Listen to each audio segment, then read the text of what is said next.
Hello everyone, NCERT chemistry के questions और answers कर रहे हैं। चैप्टर नया स्टार्ट कर रहे हैं, स्ट्रक्चर ऑफ एटम।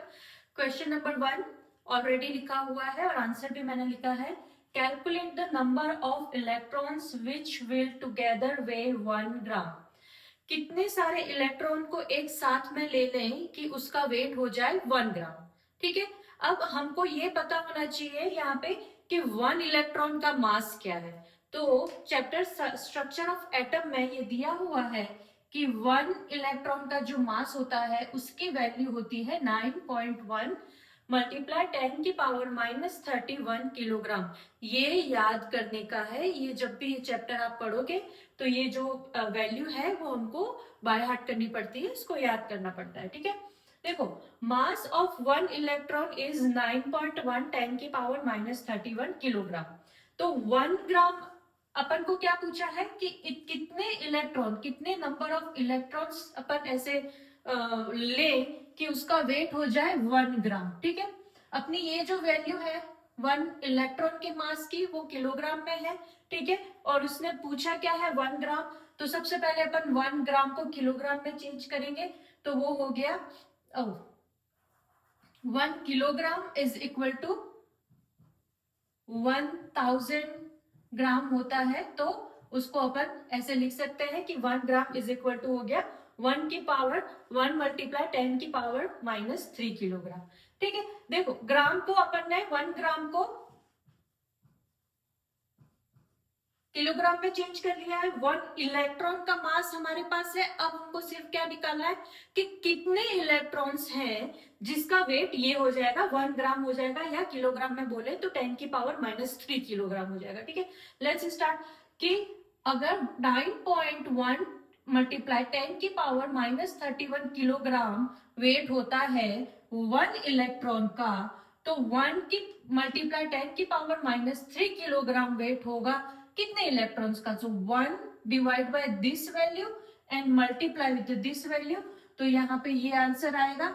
यहाँ पे ये -3 है, ये -31 ऊपर जाएगा तो प्लस का हो जाएगा 27, और ये हमारा आंसर हो गया। अगर किसी भी जगह पे आप ऐसे किसी भी मॉलिक्यूल में या एटम में अगर इतने सारे इलेक्ट्रॉन हैं 1.098 मल्टीप्लाई 10 की पावर 27 इलेक्ट्रॉन्स हैं, तो उसका वेट क्या होगा 1 ग्राम। ठीक है, इस क्वेश्चन को करने के लिए हमको क्या याद होना चाहिए था, यहाँ पे सिर्फ और सिर्फ 9.1 10 की पावर -31 1 इलेक्ट्रॉन का जो मास है उसकी वैल्यू याद है। तो 1 ग्राम में कितने इलेक्ट्रॉन है, इतने में 1 इलेक्ट्रॉन है।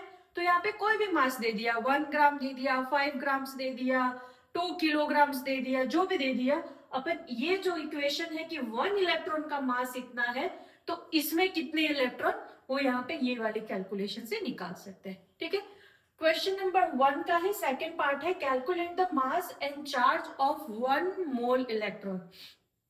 अगेन 1 इलेक्ट्रॉन का मास अभी मैंने याद करवाया है यहाँ पे कि वो होता है 10 की 9 मल्टीप्लाई 1 10 की पावर -31 किलोग्राम। ठीक है, और चार्ज होता है 1 इलेक्ट्रॉन पे 1.6 इंटू 10 की पावर -19 कूलम। ठीक है, तो ये एक तो मास की वैल्यू है 1 इलेक्ट्रॉन के, और 1 इलेक्ट्रॉन के चार्ज, 1 इलेक्ट्रॉन पे चार्ज कितना होता है उसकी वैल्यू है। ये हमको लिख लिख के और अच्छे से याद में रखनी है दिमाग में। अब ये पूछ रहा है कि 1 मोल इलेक्ट्रॉन का मास क्या है और चार्ज क्या है। तो 1 मोल इलेक्ट्रॉन क्या हो गया 6.022 10 की पावर 23 अवोगाड्रो नंबर। तो 1 इलेक्ट्रॉन का मास यहाँ पे ले लिया है multiply with the Avogadro number. ठीक है, तो ये फाइनल आंसर हो गया किसका 1 मोल इलेक्ट्रॉन का क्या हो गया मास। ठीक है, सेम 1 इलेक्ट्रॉन का चार्ज अपन को पता है 1.6 मल्टीप्लाई 10 की पावर -19 कूलम। तो उसमें अवोगाड्रो से मल्टीप्लाई करके और उसका फाइनल आंसर आ जाएगा। ये क्या हो गया 1 मोल इलेक्ट्रॉन पे क्या हो गया चार्ज, और ये हो गया 1 मोल इलेक्ट्रॉन पे। ये जो वैल्यू है, एक तो ये वाली वैल्यू है और एक ये कूलम वाली जो वैल्यू है उसको याद कर लें। 1 इलेक्ट्रॉन पे मास कितना है वन इलेक्ट्रॉन पे मास कितना है और वन इलेक्ट्रॉन पे चार्ज कितना है, ये हमको हमेशा याद होना चाहिए। ओके